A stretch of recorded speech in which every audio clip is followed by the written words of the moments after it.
केलं जातं lot of preservative, शब्द इम्पॉर्टंट आहे, प्रिझर्वेटिव्ह यूज करून त्याला प्रिझर्व केलं जातं. त्यामुळं काय होतं, लॉंग टर्मसाठी आपण त्या धान्याला आपण यूज करू शकतो.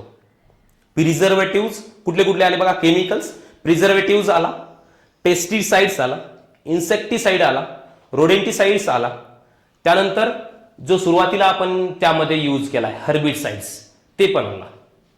सगळे काय आहेत, केमिकल आहेत. अफेक्ट काय झाला, इफेक्ट काय झाला हिच्यावर, इल्ड होती कितीतरी पटीने जास्त झाली. पहिलं हर्जमुळं समजा काही पर्सेंटमध्ये इल्ड लॉस होती, ते नाही होणार. पुढे पेस्टमुळं ते लॉस नाही होणार. पुढे इन्सेक्टिसाइड्समुळं ते लॉस नाही होणार. पुढे त्याला अजून ग्रोथ होण्यासाठी आपण काय देतो त्याला, fertilizer. It is also part of chemistry, right. आपण त्याला टॉनिक वगैरे म्हणतो, देतात तसे आहे की नाही, त्याच्यावर स्प्रे करतात टॉनिकचं. त्यानं फर्टिलायझर आपण सॉइलमध्ये टाकतो बियाण्यासोबत, त्यामुळे काय होणार आहे, ग्रोथ चांगली होणार आहे. NPK हा रेशो एकदम मेंटेन होतो आपण बाय युझिंग केमिकल्स. येते. सो फर्टिलायझरमुळे त्याची इल्ड ग्रोथ चांगली झाली. त्यानंतर या सगळ्यामुळे काय झालं की फायनली जी इल्ड आहे त्यामध्ये खूप ट्रिमंडस अमाऊंट ऑफ मध्ये इन्क्रीज होऊन बसलं. So due to what, due to the chemicals. यामुळं आताची लोकसंख्या तुम्ही पाहू शकता 130 क्रॉस केलेली आहे. त्यावेळेस फक्त 30 नव्हती, 130 क्रॉस केली आहे. लोकसंख्येचा एवढा ज्यामुळे वाढलेली लोकसंख्या आहे, यांना जर अन्न प्रोव्हाइड करायचं असेल तर आपल्याला ही कंडिशन इम्पॉर्टंट होती. ती सिच्युएशन असती आणि एवढी पॉप्युलेशन असती, it is impossible to survive all the humans there, right. तर या गोष्टी मी एका सेक्शनमध्ये सांगतोय की फूडमध्ये 100 years ago, nowadays condition complete लक्षात आली. केमिकल्सचं काय ऍप्लिकेशन आहे, तर त्यामध्ये कुठले कुठले केमिकल्स यूज केलेत मी, कुठले कुठले केलेत, विचार कसा करायचा. सॉइलमध्ये आपण ज्यावेळेस धान्य टाकतो काय लागतं, फर्टिलायझर. पाठ बिलकुल करण्याची गरज नाही, एक शब्द तुम्हाला लक्षात येणार आहे, फर्टिलायझर. त्यानंतर ग्रोथ झाली, हर्बिसाइड्स है ना, बिलकुल पाठ करण्याची गरज नाही, हर्बिसाइड्स. त्यानंतर वर पेस्ट पडले, पेस्टिसाइड्स. इन्सेक्ट्स पडले, इन्सेक्टिसाइड आहे की नाही, ETC. त्यानंतर आणखी प्रिझर्वेटिव्ह स्टोअर करण्यासाठी preservative. So due to all these chemicals, due to all these fertilizers are chemicals, herbicides are chemicals, pesticides are chemicals, insecticides are chemicals, and preservatives are also chemicals. Due to all these chemicals, this change occurs here. There is invention, very lot of invention due to these chemicals. Okay, पहिला point clear झाला की food मध्ये काय role play केलाय. जर यामध्ये invention झालं नसतं तर आज आपली कंडिशन काय राहिली असती, आहे का नाही, एकमेकांना अन्न मिळालं नसतं. सिच्युएशन लक्षात घेऊन विचार करा तुम्ही. हीच कंडिशन आजची असली आणि एवढी पॉप्युलेशन आपल्याला हे करायची असेल तर त्यावेळेसच लोक मरून जायचे ज्यांना अन्न मिळायचं नाही. ओके, विचारा तुम्ही तुमच्या आजीला, right. So come to the next point, that is cloth. Cloth point of view या दोन पार्टमध्ये विचार करा. क्लॉथ पॉइंट ऑफ व्ह्यू, क्लॉथच्या बाबतीत कसं असेल, 100 years ago, nowadays. 100 वर्षापूर्वी काही लोकांना कपडेच नाही मिळायचे, पानच गुंडाळून बसायची आहे ना. नाउअडेज वर्साटाईल चेंज आहे ना. त्यावेळेस बरेच लोक कशाही टाईपचे कितीही दिवस एकच कापड वापरायचे, काही जणांना वर्ष एकच कापड असायचं. त्यावेळेसची कंडिशन. नाउअडेज एका दिवसामध्ये 4 बदलतो आपण. बघा तुम्ही स्वतः किती बदलता ह्याचा विचार करा, आहे की नाही. मॉर्निंग वॉकचा वेगळाच, दुपारी कॉलेजला जाते वेळेस वेगळाच, आल्यानंतर इव्हनिंग वॉकला वेगळाच आणि नाईटला वेगळाच, बरोबर आहे. सो त्यामध्ये किती चेंज करतो आपण नाउअडेज मध्ये, आहे ना. वर्साटाईल चेंज. एकच माणूस पॉप्युलेशन एवढी वाढून सुद्धा 4 पटीने वाढवतोय आधीच्या पेक्षा, आहे की नाही. 4 पटीने त्याची जास्त आपल्याला ग्रोथ असली पाहिजे. आणि त्यावेळेसची जर कंडिशन असती, त्यावेळेसची कशी कंडिशन होती, 1 man 1 ड्रेस पर मॅन, है ना, पर मॅन. नाउअडेज पर डे किंवा पर डे घेऊया, 4 ड्रेस पर मॅन. तुम्ही यामध्ये विचार करू शकता. पर डे विचार केला, 1 ड्रेस असेल त्यावेळेसचा, आता 4 ड्रेस आहेत. पॉप्युलेशन त्यावेळेसची किती होती, 30 करोड. यावेळेसची कशी आहे, 130 क्रॉस केली आहे. आहे ना. बघा तुम्ही मॅच झालं असतं का, हे पॉप्युलेशन इथं ठेवा आणि यांच्या डिझायनिंग इथं ठेवा, शक्य होतं का? बिलकुल नाही. कशामुळे हे पॉसिबल कशामुळे झालं? एवढ्या व्हरायटीज ऑफ ड्रेसेस एका शॉपमध्ये जर गेलो आपण, शॉप असं चूज करतो ज्यामध्ये व्हरायटी आहे ना. आपण एक ड्रेस घेतो पण 50 चेक करतो, बाकीचे 50, तुम्ही त्यातला एक घेतला 49 कोण घेणार आहे की नाही. सो एवढी व्हरायटी कुठून आली, हे कसं शक्य होतं एवढ्या लोकांना प्रोव्हाइड करणे? So there is invention in chemistry. कशामुळे शक्य होणार आहे हे मी तुम्हाला प्रूफ करून दाखवणार आहे.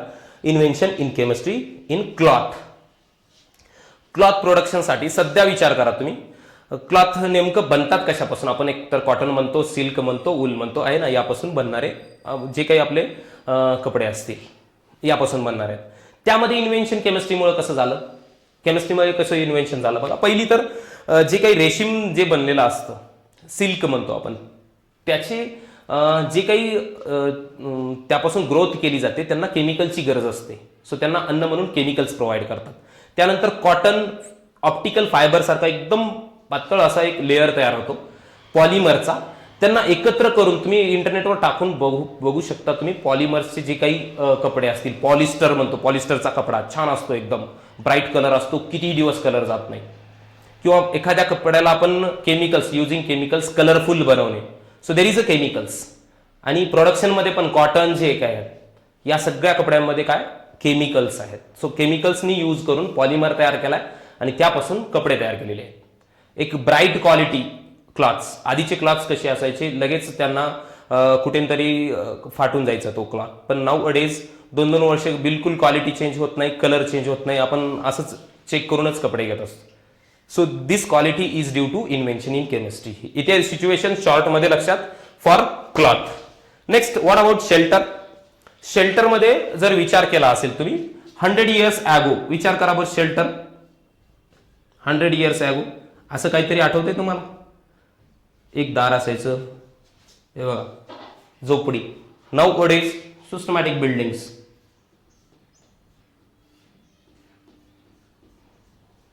हे नाही, नाऊ अडेज त्यावेळेसचं घर आठवलं? गवताचे असे असायचे, काहीतरी झाडावरच असायची घर, वरच असायची, हे की नाही. आणि बाकीच्या खेड्यापाड्यामध्ये कसे असायचे? गवताची घर. वावटळ आली अशी गोल गोल गोल गोल पूर्ण गावच घेऊन जायची बाजूला, right. See condition, right. So ती कंडिशन असायची त्यावेळेसची 100 years ॲगो. नाऊ अडेज तुमचं घर जातं का हो? प्रत्येक वर्षी घर चेंज व्हायचं त्यावेळेस, आहे का नाही. एक गाव एका ठिकाणी तर दुसऱ्या वर्षी दुसऱ्याच ठिकाणी, ड्यू टू. सो नाऊ अडेज परफेक्ट बिल्डिंग त्याच ठिकाणी आहे, 50 वर्ष तिथंच होती, 50 वर्षानंतरही तिथंच आहे, जशी आहे तशीच आहे. अजून कलर देऊन आपण त्याला चांगलं बनवतो, ओल्ड असेल तरी, राईट. ही जी गोष्ट चेंज झाली आहे ती कशामुळे झाली आहे? कशामुळं? फर्स्ट, यामध्ये काय आहे नेमकं? यामध्ये काय आहे? फर्स्ट आयर्न आहे. दुसरं काय? सिमेंट आहे ना. सिमेंट काय? Cement is a silicate. So it is a compound of silicon. Chemical आहे का नाही बघा. So it is a chemical. Iron rod, cement, it is a silicate, it is also chemical compound. Sand also your sand is also a silicate, सिलिकॉनचाच compound आहे तो. So हे 3 काय आहेत? सगळे त्यामध्ये यूज जे झालेले आहेत आताच्या घरामध्ये हेच यूज होतात ना. याच्या व्यतिरिक्त तर काही लागणार नाही तुम्हाला. Sand particle, cement and iron rods, यावरच तर वेल्डिंग बनत आहेत आणि या सगळे तर केमिकल कंपोनंट्स आहेत. यामध्ये जर इन्व्हेन्शन, त्यावेळेस ह्या गोष्टी होत्या का अवेलेबल? बिलकुल नव्हत्या. यामध्ये सध्या इन्व्हेन्शन झालं, ग्रोथ झाली आणि त्यामुळे आपण एक परफेक्ट हाऊस तयार करतोय, कलरफुल हाऊस येते. त्याला कलर, सगळ्या गोष्टी केमिकल्सच्या आहेत. सो ड्यू टू केमिकल तुम्हाला एक बेटर, एक टफ हाऊस भेटत आहे. क्लिअर आहे एकदम point? So this is about shelter. हे 3 पॉइंट मला या 2 एरियाजमध्ये शिकवायचे होते, त्यामुळं मी तुम्हाला थोडीशी कंडिशन फील करून दिली त्यावेळेसची. आणि नाउडेज याच्यामध्ये केमिस्ट्रीमध्ये जर ग्रोथ असेल तर चेंज झालाय, ग्रोथ नसेल, इन्व्हेन्शन नसेल, काही लोकांनी शोध लावला नसेल तर हे इन्व्हेन्शन पॉसिबल होतं का? बिलकुल पॉसिबल नव्हतं. त्यामुळं या विषयामध्ये भरपूर नॉलेज आहे घेण्यासारखं, आहे ना. सो चेंज करू शकतो हा विषय काहीतरी. तर या 3 पॉईंट्सवरून मी तुम्हाला थोडंसं रिअलाइज करून दिलंय. त्यानंतर आणखी केमिस्ट्रीचे ऍप्लिकेशन कुठं आहे तो? आता प्रत्येक ब्रँचमध्ये सांगितले मी. मेडिसिनल केमिस्ट्रीमध्ये याचे कुठं ऍप्लिकेशन्स असतील? मेडिसिन्समध्ये भरपूर त्यामध्ये कॅन्सर सारख्या ट्रीटमेंट करण्यासाठी सिस्प्लॅटिन सारखे यूज केलेले, टॅक्झॉल वगैरे. ओके, हे सगळे केमिकल्स तुम्हाला लक्षात येतील. सो मेडिसिन्समध्ये त्याची खूप अप्लिकेशन्स आहेत. त्यानंतर industrial part for making of fibres, plastics fibres, याचं डे लाईफमध्ये खूप इम्पॉर्टन्स आहे, राईट. त्यानंतर बुलेट प्रूफ जॅकेट वगैरे. बुलेट प्रूफ जॅकेट कशाचा असतो, तेवढी स्ट्रॉंग इंटेन्सिटीने येणारी किंवा एकदम फास्ट येणारी गोळी पण तुम्हाला भेदून जात नाही due to the bullet proof jacket, है ना. ते कशाचं बनलेलं असतं, ते फायबरचं बनलेलं असतं. So that bullet proof jacket, all these things. Okay, यामध्ये पॉलिमर्स इथं आलेला आहे पॉइंट तो. ओके सर, ह्या सगळ्या गोष्टी केमिस्ट्रीमध्ये इन्क्लूड आहेत आणि यावरून आपण रिअलाइज करू शकतो की नेमकं केमिस्ट्री किती इम्पॉर्टंट आहे आपल्या लाईफसाठी. ओके, आणखी एक शेवटचं इम्पॉर्टंट सांगतो मी तुम्हाला, थोडंसं त्यासाठी पण तुम्हाला फील करावं लागणार आहे. एक रिॲक्शन सांगतो, त्यामध्ये तुम्हाला लक्षात येईल ते. ओके, सो हा इम्पॉर्टन्स मधला एक शेवटचा पॉईंट तुम्हाला मी इथं रिअलाइज करून देतो. सगळ्यांनी या बोर्डकडे फोकस करा. ओके, बघा, एक ह्युमन बिईंग आहे, मस्त माणूस काढतो मी इथं. हा, नाक काढलं पाहिजे मला, नाक महत्वाचं आहे माझ्यासाठी. आणि इथे हा प्लांट आहे. ओके, सो हा एक असा प्लांट कन्सिडर करा. हे दोघंही अर्थमध्ये आहेत. ओके, तर याच्यासाठी आता मी तुम्हाला एक पॉईंट सांगणार आहे, ज्यामुळे की तुम्हाला रिअलाइज होणार आहे की आपण आता इथपर्यंत गेले का केमिस्ट्रीचं. मी पाहिलं बाबा, फूडसाठी इम्पॉर्टंट आहे, शेल्टरसाठी इम्पॉर्टंट आहे, क्लॉथसाठी इम्पॉर्टंट आहे, पण केमिस्ट्री आणखी कुठे कुठे इम्पॉर्टंट आहे हे आता सांगतो मी. एकदम रिअल पॉईंट बघा, तुम्ही प्रत्येकाने फील केला पाहिजे. प्रत्येकाने श्वास घ्या. कुठे गेला, फुफ्फुसामध्ये. ऑक्सिजन कुठे गेला, फुफ्फुसामध्येच गेला ना, बरोबर आहे. सो फुफ्फुसामध्ये काय गेलं, ऑक्सिजन, राईट. आपण काय केलं, इनहेल O2 केलंय. व्यवस्थित विचार करा, मी सांगतोय तो पॉईंट रिअलाइज करायचा सगळ्यांनी. घेतला श्वास, घ्या, घेतला, कुठे गेला, फुफ्फुसामध्ये गेला. फुफ्फुसामधून कुठे गेला, ऑक्सिजन ब्लडमध्ये गेला, बरोबर आहे ना, ब्लडमध्ये जातो. सो आयर्न काय असेल ते बघा, ऑक्सिजन ऍड होतोय आयर्नला, माहिती आहे सगळ्यांना. रक्तामध्ये हिमोग्लोबिन असतो, त्यामुळे की रक्ताला लाल कलर असतो. हिमोग्लोबिन मध्ये आयर्न असतो. Hence we are iron man, असं म्हणायचं नाही. आपण आयर्न मॅन आहे का, बिलकुल नाही, है ना. सो ते रक्तामध्ये असलेला एकदम मायन्यूट पार्टिकल मध्ये आयर्न असतो रक्तामध्ये. ज्यावेळेस आपण ऑक्सिजन इनहेल करतो बॉडीमध्ये, ज्यावेळेस आपण ऑक्सिजन श्वास घेतो, त्यामध्ये हा ऑक्सिजन आयर्नला जाऊन बाइंड होत असतो. लक्षात ठेवा, फुफ्फुसामध्ये. ओके, आणखी डिटेल कळेल तुम्हाला, फक्त जेवढं समजणार आहे तेवढं सांगतो मी आता. श्वास घेतला, मध्ये गेला फुफ्फुसामध्ये, त्यावेळेस आयर्न सोबत बाइंड झाला. कोण, ऑक्सिजन. ओके, ही जी बाइंडिंग आहे ही एक केमिकल रिएक्शन आहे. Yes sir.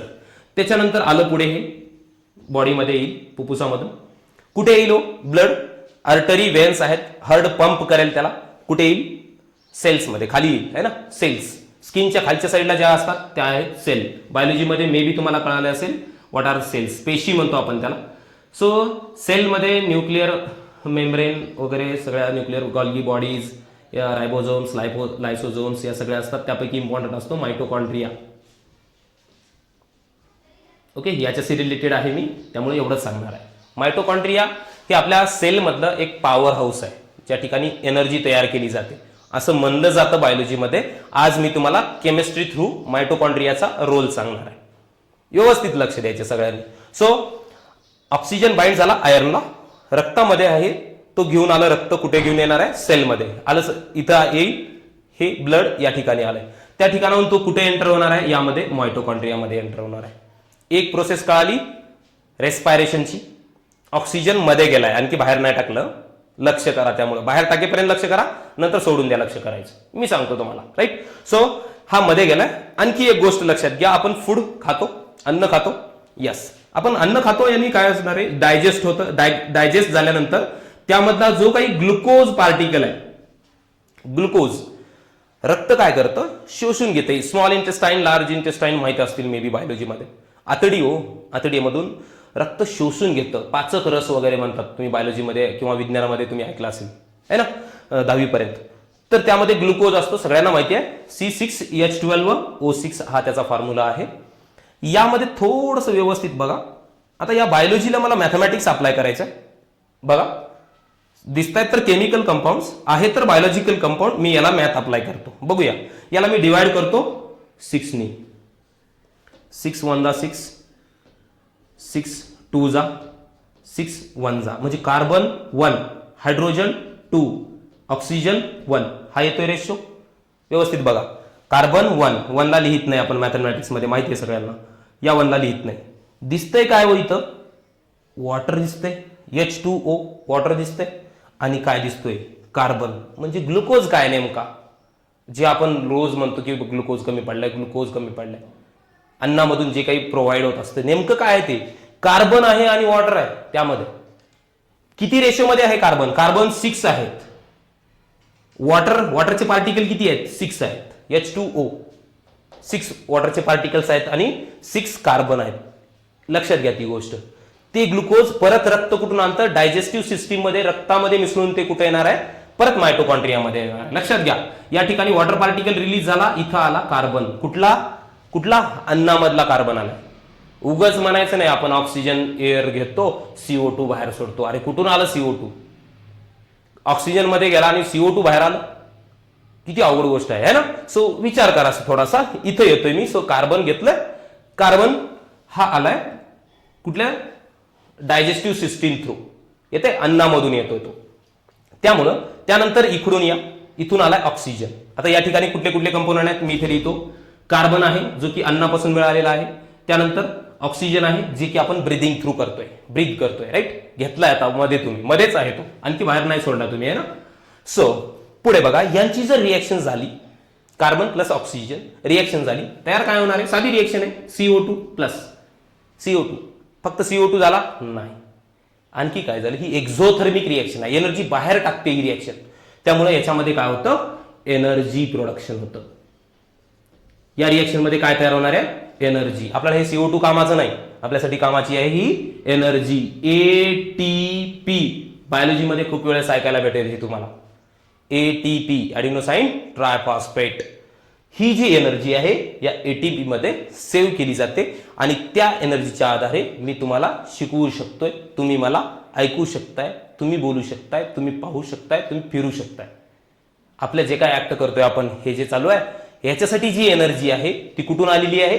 या रिएक्शन मधून येते. सगळ्यांना लक्षात, एकदम फोकस करा या पॉइंटकडे. रिअलाइज झालं पाहिजे, आपण रोजच्या लाईफमध्ये प्रत्येक सेकंदाला होणारी रिएक्शन आहे. यस. सो ही reaction C+O2 give CO2 plus energy. ही एनर्जी आपल्या बॉडीमध्ये असते, सेव्ह असते, ATP. क्लिअर आहे? आता बघा, हा CO2 परत ब्लडला बाइंड होतो, ब्लड मधल्या आयर्नला. सो FeCO2 चला बाइंड.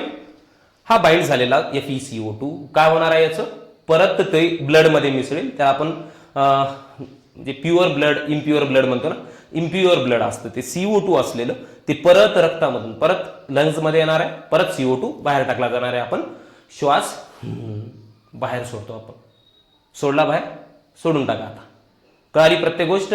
घ्या बरं मध्ये, घ्या एक वेळेस. प्रत्येक रिएक्शन आठवा काय झाली, नंतर बाहेर सोडा. प्रत्येक रिएक्शन आठवली पाहिजे. किती केमिकल रिएक्शन केल्या तुम्ही? पहिली केमिकल रिएक्शन केली, इथं गेला, दुसरी केमिकल रिएक्शन केली, या ठिकाणी झालेली रिएक्शन, इथं गेला, परत तिसरी रिएक्शन झाली, डायजेस्टिव्ह सिस्टीम मध्ये परत केमिकल रिएक्शन आहे. येत्या गोष्ट म्हणजे मी एक पाऊल सुद्धा पुढे टाकू शकत नाही मला जर केमिकल रिएक्शन नाही कळाली तर, आहे की नाही? केमिकल रिएक्शन आहे ना, प्रत्येक पाऊल पुढे टाकण्यामध्ये पण केमिकल रिएक्शन आहे, मी बोलण्यामध्ये पण रिएक्शन आहे, प्रत्येक शिकण्यामध्ये पण reaction. So that is importance of chemistry. Finish point. येते लक्षात? ओके. सो इथंपर्यंत मला सांगायचं होतं तुम्हाला की एवढे ऍप्लिकेशन असणारा हा सब्जेक्ट आहे. आणि पुन्हा एकदा रिअलाइज करून देतो तुम्हाला ती गोष्ट जी की मी सुरुवातीला सांगितलेली आहे. कुठली? एक सोन्याचं नाणं, एक 5 रुपयाचं नाणं. इम्पॉर्टन्स कुठे आहे? जिथं असेल त्याची काळजी घेतली पाहिजे. So very important subject, very versatile subject, आणि या सब्जेक्टला आपल्याला खूप वेल प्रिपेअर्ड करायचं आहे. ओके. मी 100% तुम्हाला मदत करेन. प्रत्येक पॉईंट मी ज्या पद्धतीनं सांगतोय त्या पद्धतीनं करत जायचंय तुम्हाला. आज एवढी इन्फॉर्मेशन घेतली त्याबद्दल सगळ्यांचे धन्यवाद. थँक्यू भैया.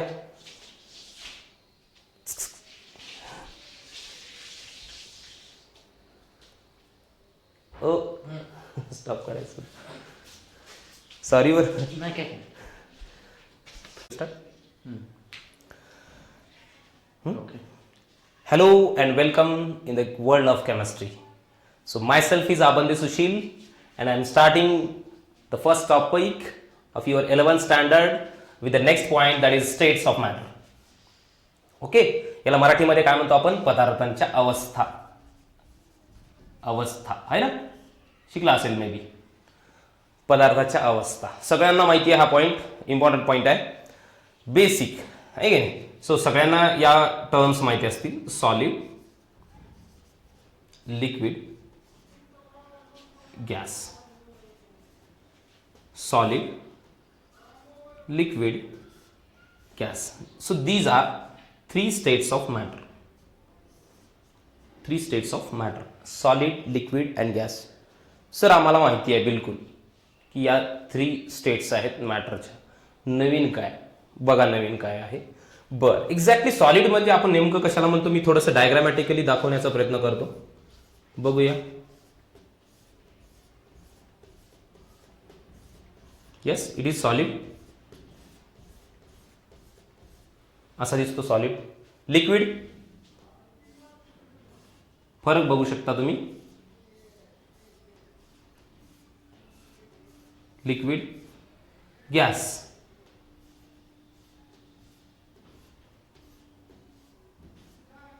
Gas.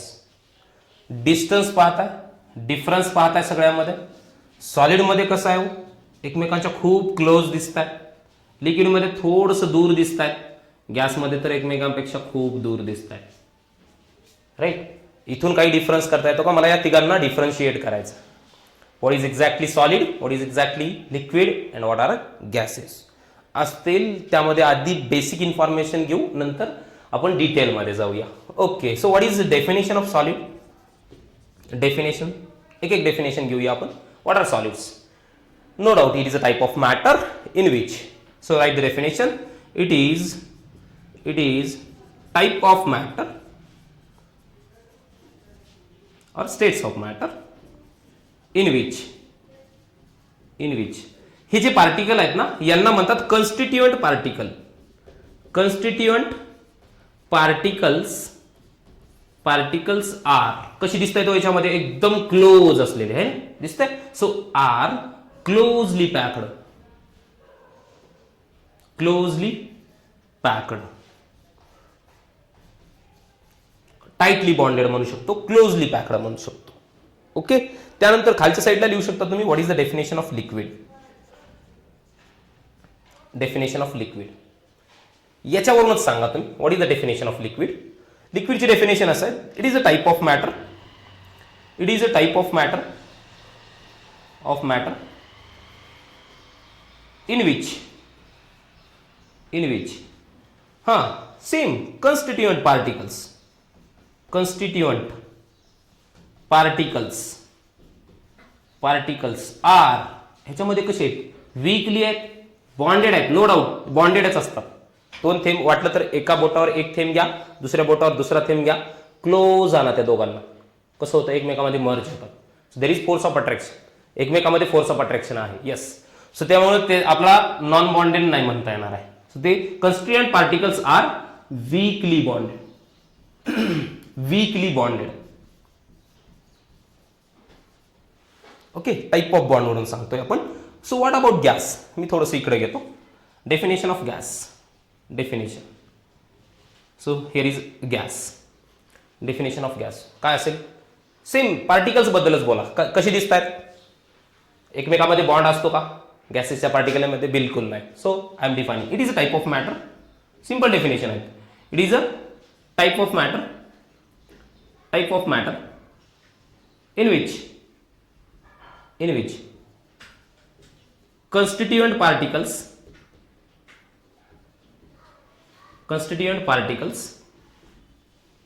are away, very important word, away from each other. है ना, एकदम सिंपल दिसतंय डायग्राम मध्ये. इथं टाइटली बॉन्डेड दिसणार आहेत, एकमेकांशी क्लोजली पॅक्ड दिसणार आहेत. त्यामुळे मी हा शब्द यूज केला, क्लोजली पॅक्ड. यामध्ये थोडासा वीक बॉन्ड दिसतोय, त्यामुळे इथे काय केलं मी, वीकली बॉन्डेड. आणि गॅसमध्ये नो बॉन्ड. बघा, एक गॅसचा पार्टिकल इकडे जातो, एक गॅसचा पार्टिकल इकडे जातो, तिथं काही बॉन्ड असणार आहे का, बिलकुल नाही. So away from each other, no, there is no force of attraction. बरं, ठीक आहे, ही माहिती झाली, डेफिनेशन झाली. विचार काही आला का डोक्यामध्ये, बिलकुल नाही, विचार आणला पाहिजे. So why the substance is in solid state in the universe, why the substance is in liquid state in the universe, and why some states are there or matter is there which is in gaseous state. का काही solid आहे, solid आहे लगेच मान्य करायचं, बिलकुल नाही. का आहे तो सॉलिड, लिक्विड आहे, का आहे गॅस आहे, का आहे. 3 गोष्टी, पहिला क्वेश्चन स्वतःला विचारायचा. त्यानंतर पुढची स्टेप, सॉलिड. मे बी तुमच्याकडे 1-2 टाईपचे सॉलिड असतील, माझ्याकडे पण आहेत 2 टाईपचे सॉलिड दिसत आहेत. ह्याच्यामध्ये हा एक सॉलिड आहे, मी याला जर फोर्स लावला तर हे ब्रेक होईल, मी लावणार नाही. फोर्स लावलं ब्रेक होईल, पण याच्यामध्ये मी कितीही फोर्स लागू द्या, ब्रेक नाही होत. बरं, ठीक आहे, विचार केला तुम्ही. त्यानंतर आणखी काही सॉलिड दिसत आहेत तुम्हाला, असं केल्यानंतर परत आणखी होणार, असं केल्यानंतर परत आणखी होणार. येते रबर है ना, किती वेग, असं या साईडला घ्या, परत त्यांच्या जागी परत येते. 3 टाईपचे पार्टिकल दिसतात, एक व्हेरी टफ, दुसरं लगेच मोडून जाणार आहे, तिसरं वीक, या साईडला ते मोडेल पण वाकणार नाही म्हणून त्या पद्धतीने है ना. सो कम्प्लीट वागतंय ते, दुसरं कम्प्लीट मोडून जाते पण वागणारच नाही आहे ना. सो त्या गोष्टीसारखं आहे याच्यामध्ये. तर हा डिफरन्स सॉलिडमध्ये का, हा प्रश्न पहिला येते. सॉलिड स्टेटमध्ये माझा क्वेश्चन, सॉलिड तुम्हाला 3 वस्तू दाखवल्या, एक अशी होती, दुसरी थोडीशी अशी होती, तिसरी पण अशीच होती. काय डिफरन्स होता या तिघांमध्ये, हे टफ होती, हे वीक असणार आहे, मोडून गेली लगेच, 2 पार्ट पडले त्याचे, पेन्सिल वगैरे आहे ना. त्यानंतर दुसरी असं बाक झाली पण मोडली नाही. दिसतंय त्यांनी डिफरन्स. हा डिफरन्स का, सॉलिडचे डेफिनेशन केलं आणि बसलं, बिलकुल नाही, एकदम डिटेलमध्ये केलं पाहिजे. त्याचं कारण असं आहे मित्रांनो, लक्षात घेऊ शकता तुम्ही, मी याला तुमच्या सिलेबसशी कन्सल्ट करतो. सगळ्यांनी वाटलं तर तुमचा सिलेबस समोर घेऊन बघा, त्यामध्ये टॉपिक दिसतील तुम्हाला. 12th मधला फर्स्ट टॉपिक आहे सॉलिड स्टेट. 12th मध्ये फर्स्ट टॉपिक बघा, केमिस्ट्री फर्स्ट मध्ये कुठला आहे, सॉलिड स्टेट. त्यामध्ये तुम्हाला हे सगळे विचार करायचे, या सगळ्यावर थिंकिंग करायचं आहे, तर तो टॉपिक परफेक्ट होईल. उगा solid the particles are closely packed संपला, बिलकुल नाही, कम्प्लीट डिटेलमध्ये यामध्ये होईल. सो ते आपण 12th मध्ये पाहणार आहे. नेक्स्ट लिक्विड स्टेट, त्याच्या पुढचा टॉपिक बघा 12th स्टँडर्ड मध्ये, त्याच्या खालचा टॉपिक सोल्युशन आहे, टॉपिक बघितलंय तुम्ही. So that is a liquid state. म्हणजे हा 12th 2 टॉपिक तर झाले. आता बघा 11th मध्ये स्टेट्स ऑफ मॅटर, बघू शकता तुम्ही सिलेबस मध्ये, स्टेट्स ऑफ मॅटर हा एक टॉपिक आहे, बघू शकता. सो हा पण एक टॉपिक, म्हणजे 3 टॉपिक दिसत आहेत, हे 3 स्टेट दिसत नाहीत. आपल्या 12th स्टँडर्ड किंवा 11th-12th पॉईंट ऑफ व्ह्यू हे 3 टॉपिक आहे. आणि याच्याबद्दल इन्फॉर्मेशन कंप्लीट असेल तर आपण पुढे काहीतरी चांगलं करू शकणार आहे. आपल्या कॉम्पिटिटिव्ह ज्या एक्झाम्सचं आपलं टार्गेट आहे त्या एक्झाम्स आपण अचीव्ह करणार आहे. त्यामुळं कंप्लीट विचार करा. मी ज्या पद्धतीने सांगायला लागलोय त्या पद्धतीने विचार कराल, तुम्हाला व्हर्सटाईल त्याचे पूर्ण डिटेल मिळून जाईल. इथं येते गोष्ट लक्षात माझी. तर पहिला मी सॉलिडमध्ये हे 3 सांगितले. आता मला दुसरा आणखी एक क्वेश्चन विचारू द्या तुम्हाला. लिक्विडमध्ये इमॅजिन करायचं, प्रत्येकाने विचार करायचा. ज्यावेळेस तुम्ही विचार कराल त्यावेळेस सब्जेक्ट आवडेल, ज्यावेळेस सब्जेक्ट आवडेल त्यावेळेस अभ्यास करा वाटेल, ज्यावेळेस अभ्यास कराल त्यावेळेस चांगले मार्क्स पडतील. हीच गोष्ट आहे, हीच वे आहे. ओके, तर मला फक्त सुरुवातीला तुम्हाला इंटरेस्ट सांगायचं की what is the chemistry exact. Okay, याच्यामध्ये किती इंटरेस्टिंग पार्ट आहे ना. खूप अवघड टॉपिक, अरे खूप अवघड चाललंय मला, आणि केमिस्ट्री नेमकं काय होतं अरे काहीच कळेल ना. ही जी गोष्ट आहे ना ती काढून टाकायची मला तुमच्या मनातून. So B with me and enjoy the each topic here. So liquid आहे, मी काय करतोय असं स्लोप करतो बघा. तुमच्या समोर हे 3 स्लोप केलेत मी, 3 स्लोप आहेत, असे स्लोप आहेत. ओके, या स्लोपवर मी काय करतो, पहिल्यांदा एक ड्रॉप टाकतो, इथं एक ड्रॉप टाकतो, इथे एक ड्रॉप टाकतो. तिन्ही लिक्विड आहे. येस, लिक्विड स्टेट बद्दल डिस्कस चाललंय. हा ड्रॉप आहे हनीचा, हनी मध म्हणतो आपण मराठीमध्ये. हा ड्रॉप आहे वॉटरचा, H2O पाणी म्हणतो मराठीमध्ये. आणि हा ड्रॉप आहे कुठलाही घेऊ शकता तुम्ही, पेट्रोल और इथेनॉल, पेट्रोलचा आहे. तिन्ही लिक्विड आहेत, सगळ्यांना मान्य आहे. या लिक्विडमध्ये काय फरक असेल, आता मी काय करतो, या स्लोपमध्ये हा ड्रॉप टाकलाय. मला आता तुम्ही याचा आन्सर सांगू शकता की हा ड्रॉप इथं लवकर कुठला येईल, कुठला ड्रॉप इथून इथपर्यंत फास्ट येईल, सांगू शकता आन्सर. प्रत्येकाने आन्सर इमॅजिन केला असेल, याचा येतो. बघा मॅक्सिमम लोकांचा आन्सर असेल सर वॉटरचा. मॅक्सिमम लोकांचं तुमचं आन्सर जे आहे, तुम्ही जे इमॅजिन केलंय, मॅक्सिमम जणांनी वॉटर हे इमॅजिन केलंय. सर वॉटर फास्ट येईल वरच्या साईडने खालच्या साईडला, काय रिझन आहे रे, सांगता येईल रिझन? येस सर, हे स्टिकी असते, चिकट असते एकदम, वरच्या साईडने खालच्या साईडला यायला त्याला खूप वेळ लागतो, मधाचा पार्टिकल आहे. ओके, पण मी म्हणेन या दोघांमध्ये काय फरक आहे? मग तुम्ही याचा आन्सर काय सांगायचं? सर पेट्रोलचा पार्टिकल वरून खाली येणारच नाही, तिथून उडून जाईल, तो खाली येईपर्यंत उडून जाईल ना तो पार्टिकल, राहील का तो? नाहीच राहणार. इथे गोष्ट लक्षात, 3 लिक्विड दिसले मला, तिघामध्ये पण डिफरंट प्रॉपर्टीज. एक असा आहे खालीच येत नाही, तिथं चिटकून राहतोय सरफेसला. दुसरा असा आहे लगेच खाली येतोय कम्प्लीट. तिसरा असा आहे खाली पण येत नाही, लगेच निघून जातोय. What is the difference exact? Liquid आहे तर डिफरन्स का, सॉलिड आहे तर डिफरन्स का? तिसरा पॉइंट यांनी पण नाही सोडलं, गॅसमध्ये जर एक बेटर एक्झाम्पल, एकदम इंटरेस्टिंग एक्झाम्पल जर तुम्हाला सांगायचं असेल तर थोडंसं इमॅजिन करावं लागेल तुम्हाला. पिक्चर मूवीजमध्ये पाहिले असतील तुम्ही, एक बलून असतो, मोठा असा बलून असतो, खाली पाळणा असल्यासारखा असते, त्यामध्ये लोक बसतात, ते बलून घेऊन जाते त्यांना हवेमध्ये, खूप सैर करून वापस आणते, है ना? कुठले बलून म्हणतो रे त्याला आपण? हेलियम बलून म्हणतात त्याला, हेलियम. त्याच्यामध्ये कुठला गॅस असतो? हेलियमचा गॅस असतो त्यामध्ये. आता मला एक सांगा, त्यामध्ये कुठला गॅस असतो म्हणलं मी? हेलियम. मला सांगा, आपण जी हवा भरतो का नाही टायरमध्ये, ती हवा भरली आपण त्या बलूनमध्ये, भरा तुम्ही, करा की एक वेळेस, काय वाले, त्याच्यामध्ये एअर भरली आपण, ही नॉर्मल एअर मशीननी भरली, आणि बसले तुम्ही पाळण्यामध्ये. तुम्ही वर्षभर जरी बसले ना तरी फुगा वर जाणार नाही, तो बलून वर जाणार नाही. येते लक्षात? त्यामध्ये कुठला गॅस असला पाहिजे? हेलियम गॅस असला पाहिजे. नॉर्मल गॅसनी काय होणार आहे ना? बिलकुल काय नाही होणार. नॉर्मल जो गॅस आहे, जी काही एअर आपण फील करत असतो, नायट्रोजन गॅस, कुठलाही गॅस घ्या, त्याला काहीच होणार नाही. बट हेलियम गॅसनी काय होईल, तो